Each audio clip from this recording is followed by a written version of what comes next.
Hello, I hope you're doing well. Welcome back to more CSGO news. I hope you guys all enjoy. As always, my name is Jake. Hope you guys all enjoyed your holiday breaks, your Christmas breaks. So much did happen, especially the day after I left, but we're back to daily CSGO news. And as always, hope you guys all enjoy. Leave a comment down below your favorite story so far, because some big changes are coming. Some big changes have happened. We'll discuss those, and also stay tuned for tomorrow, because tomorrow's episode is going to be a bit more drama based. And I love seeing your guys' comments, especially over this past weekend. You guys left hundreds of comments saying Merry Christmas and Happy Holidays, and just thank you all so much. We're almost at 14,000 subscribers. You guys keep on commenting, you keep on liking the videos, and you keep on coming back, and I really can't thank you enough. We're approaching New Year's, and I have some special stuff planned for you, and I really do truly hope 2019 is going to be a great year, not only for me, but also for all of you. But let's break it down, because so many great stories that happened this past weekend, the first of which probably being the biggest one, and that's actually, ironically enough, being Team Big, making some very big changes. They have now officially signed Xantares to that roster from the Ex6TenZ holders. Remember, they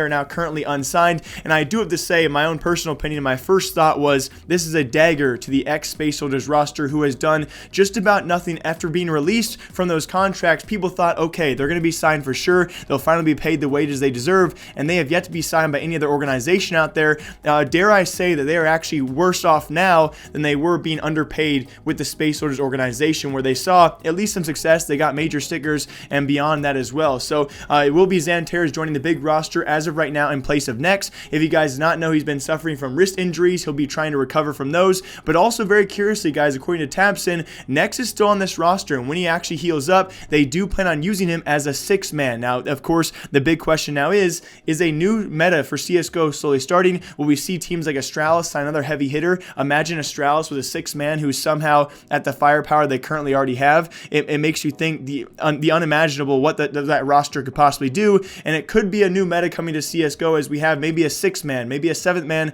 and people who actually specialize in either CT or T sides, like Tabson did say they might utilize in the future. Now, of course, it's a huge stretch. It's not going to happen in the turn of a second. It's not going to be early 2019. We see a bunch of teams like Na'Vi and FaZe and Astralis picking up six-men, but it's nice. It's a nice thought, right? The future of CSGO could be complete specialization, where you have players who are known to play both sides, like the olden days, and of course, new players, up-and-comers, who heavily specialize in just playing one half of CSGO. It's just a crazy thought to have. Obviously not going to happen anytime soon, but definitely really cool to see if Big does actually utilize that. Once Nex does return, he will be their sixth man, and that roster, I would say, is definitely immediately improved. I think anyone who knew that Big Clan was going to be making changes, or actually thought they would probably place the blame, not necessarily blame, but probably the pick on Nex to be the weakest link of that roster. Still a guy who can go off, still a guy who definitely has nutty games, just not consistently enough for that roster, and I think Xantares is certainly an improvement. I'm excited to see what this team can do, because a team who can consistently make playoff runs, just not deep runs, and I think they've certainly improved here. But also on top of that, Existence just this morning, guys, has announced he'll be going to an international roster if he can be signed. And I really want to ask you guys the question,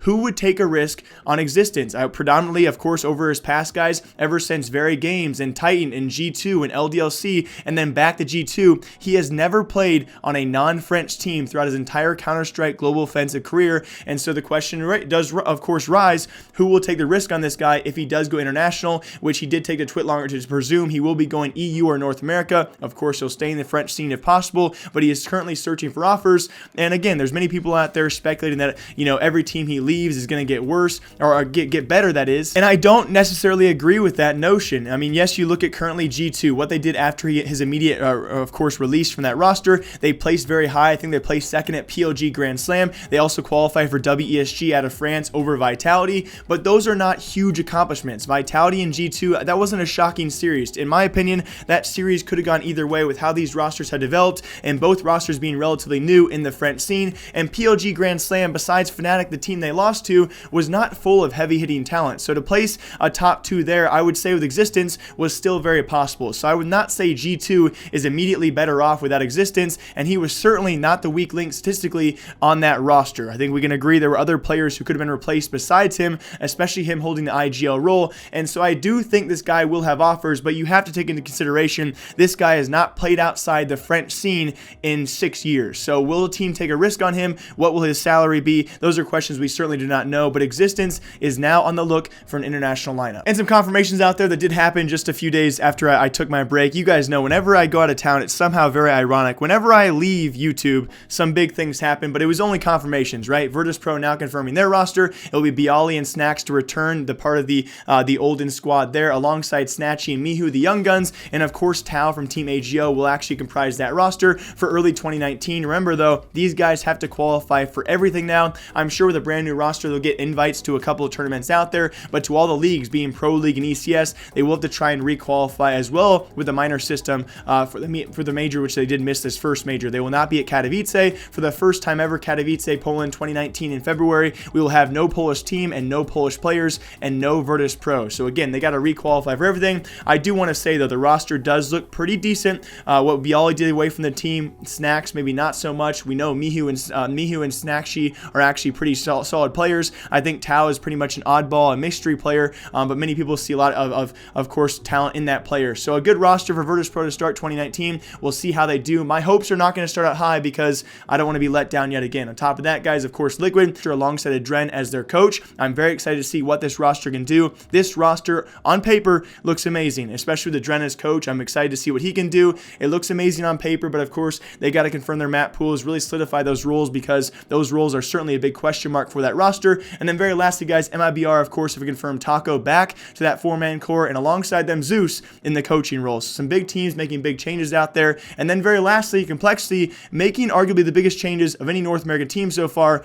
and I'm kind of confused by them, to be honest. Because you look at this roster, and I think Ye was probably, I hate saying obvious choices, but I think community probably could tell if they were going to replace a player with a Tarek or a Freakazoid, it would have been Ye to be the replacement. They did announce his, of course, his benching guys alongside Coach Rambo. If anyone could find the clip out there, I know there was first announced a long time ago by Decay that Rambo would be maybe parting ways, or Complexity maybe parting ways with their coach Rambo, and a clip surfaced during a tactical timeout where Rambo didn't say a word. If anyone can find that video, my Twitter DMs are open, or the comment section, please link it. And that was kind of just funny how it did come true. Again, great reporting by Decay, but what took me by surprise was just a day later, or a day and a half later, it was actually Complexity now announcing the free agency or benching of Android, which was very, very shocking. Arguably their best player, certainly a top 2 player on this roster, and I was just shocked by this. Now it does open the door to 2 new players and a coaching role, and Complexity now by far and away replacing half of their roster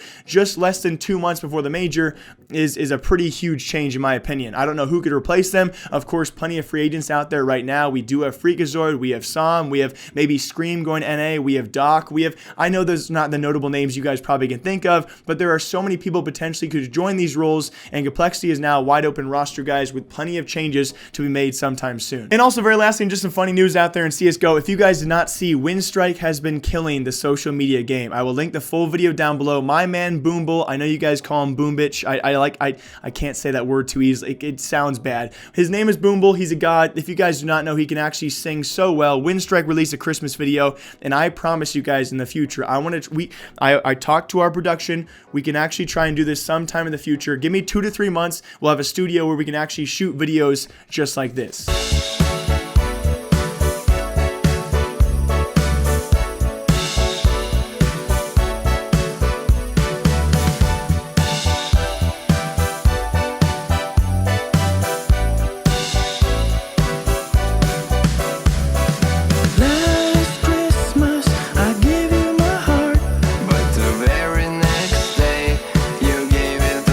And very lastly in CSGO news, I hope you guys all enjoyed. It's free to play CSGO, taking lots of shots over this past few days. I'll of course have stories on this probably Wednesday or Thursday. I'll talk more about this as some people have of course shown their experiences so far with free to play CSGO. I'm not going to lie, based on all the YouTube videos out there, you simply search free to play CSGO experience now. Anomaly making a video releasing that this morning. Several other YouTubers beating him to that and actually releasing videos about how free to play CSGO is. It is certainly looking pretty bad for that side of the game. I would say a great idea and very, very poor execution so far. We have seen, I mean, the evidence is pretty strong, guys. Free-to-play or non-prime matchmaking is absolutely terrible. It seems to be 10 to 20% of players now cheating in those non-prime matchmaking games, which when you think about that, any player base out there, 10 to 20% is just amazingly high, and it could be higher in some cases. I mean, many reports out there of people playing games with a spin botter on their team and on the opposite team, or they have a spin botter on their team and the opposite team has someone disconnect and they reconnect with a spin. It's just a terrible position to be in right now for CSGO, as when you're a new player trying to play a game and your first game in you play a cheater, you're not likely to come back too too many times. So we'll see how it goes in the future. As always, I'll be back here tomorrow, guys. Tomorrow is going to be a heavy drama-based episode. Some very dramatic stories out there I'd love to hear your opinion about. But as always, my name is Jake. I will see you all soon, and hope you guys all enjoyed your holidays. Seriously, a lot of you guys are currently still on holiday. Enjoy the time with your family, and I will see you all back here tomorrow. Okay, good night, good morning, goodbye.